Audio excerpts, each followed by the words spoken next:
My name is Wayne Harris III. I'm a veteran, honorably discharged veteran. My name is Pat Molesky. I'm a retired Staff Sergeant, United States Army. Spent 20 years in service. My name is Ronald Pittman, and I am a U.S. Air Force veteran. You know, you hear good and bad about the VA administration, but we have 107,000 veterans in the United States that are homeless. So it's clearly something needs to be done because no veteran should be homeless. I think as a community we know our veterans, we hear a lot, you know, the regular everyday person hears, you know, support your veterans. And I think as a community and society, you know, we get that. Of course we would. Why wouldn't we support our veterans? Of course. But I don't think the average person really understands how much trouble our veterans are in. When I returned, I didn't receive any compensation until earlier this year. So there was a 10-year spread before I received any compensation from any of my disabilities that I received when in the service. I was able to support myself for the first 10 years after I got out. I was still relatively young, and then I developed heart problems. And I had 3 heart attacks within 2 years and lost my employment and lost an ability to get a job because nobody wants to hire anybody that's already had 3 heart attacks. I became homeless because my support group was very small, very limited. My mother wasn't around, my father had been incarcerated, my other family members were just sparse, so I had to depend on my brother, which was the only person that was around, and there was a lot of assumption when I got out that I was supposed to have a lot of money, which was not the case. He insisted on asking me for money that I did not have, and I ended up on the east side of Detroit, just pretty much going from place to place. I ended up roaming the streets and for 15, almost 16 months, living in abandoned buildings.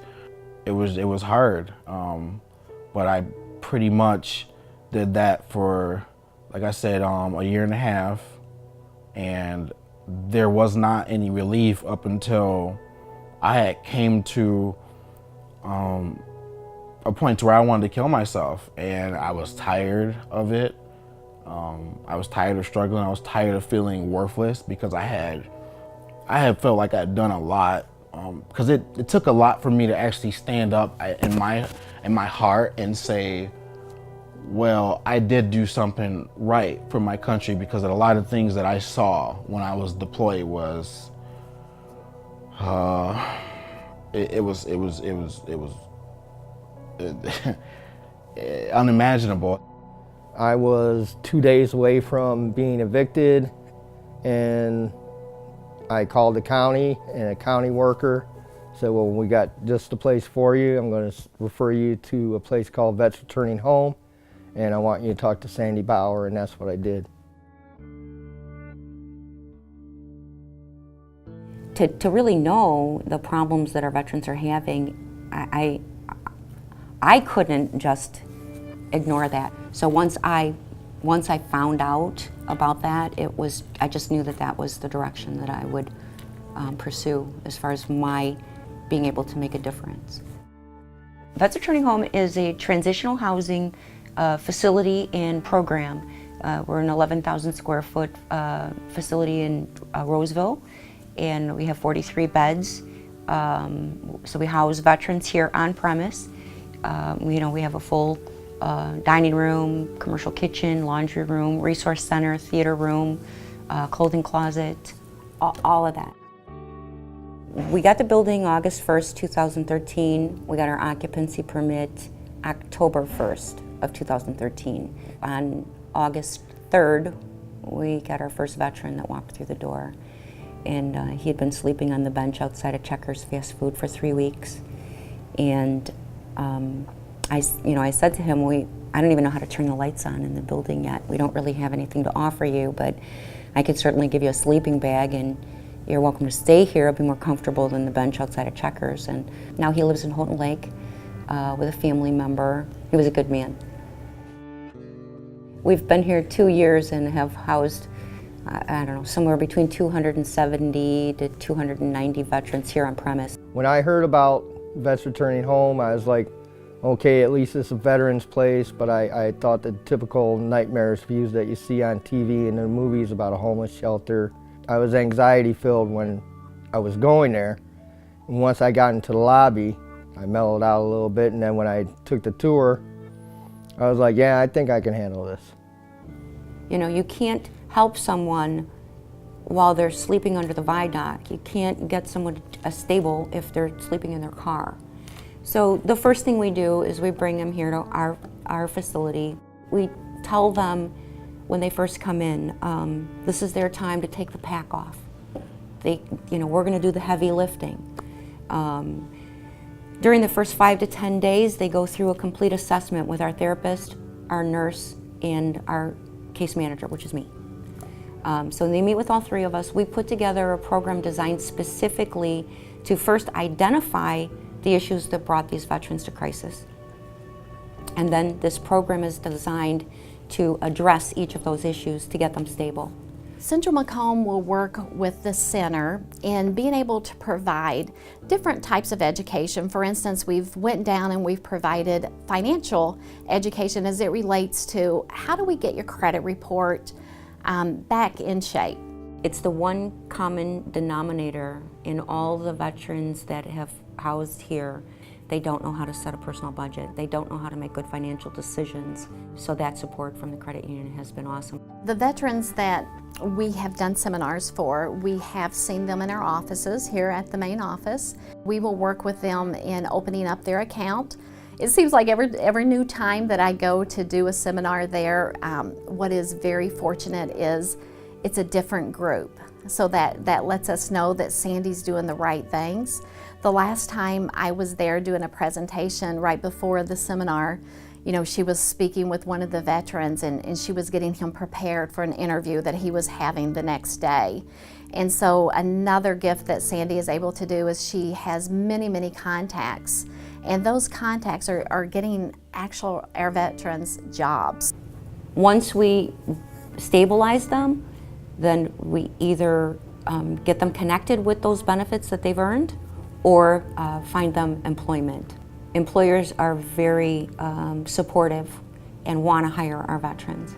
And so our guys are getting good jobs at Ford and Roush and Baker Aerospace.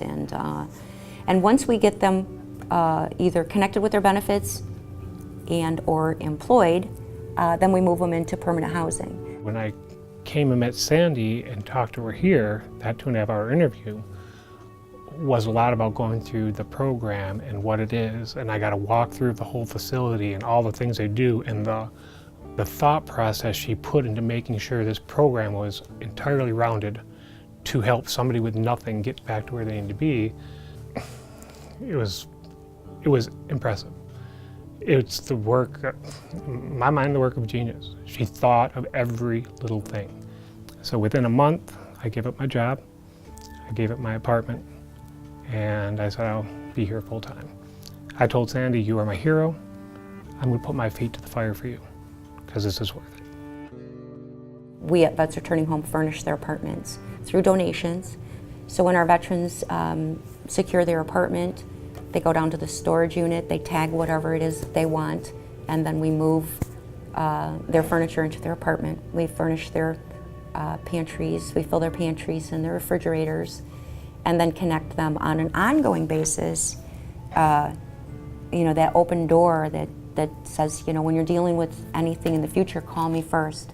When we had approached Sandy about the center, it was almost like a blessing. Sandy was just getting started and she was having a really rough time and just very concerned on where she was going to get the dollars to be able to provide all of the things that the veterans needed. And our board of directors were very generous.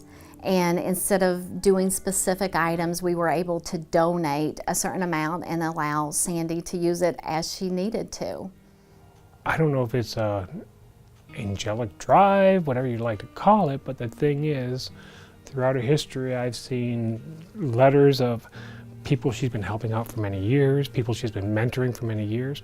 She seems to have what everybody needs at that given moment. Sandy is a kind-hearted, big meanie. She makes sure you're working the program. Literally at times, Sandy is a literal lifesaver. She brings new life to people, new direction, and gets them in a stable place for the rest of their life. If I didn't go to Vets Returning Home, I'd hate to think about what my life would be like right now. If it didn't save my life, it's certainly saved me from a world of hardship. The biggest message that I really want people to understand about Vets Returning Home, this is not a homeless shelter, you know, for drug addict, alcoholics. These are, you know, our sons, our brothers, and these guys need more help than you can imagine.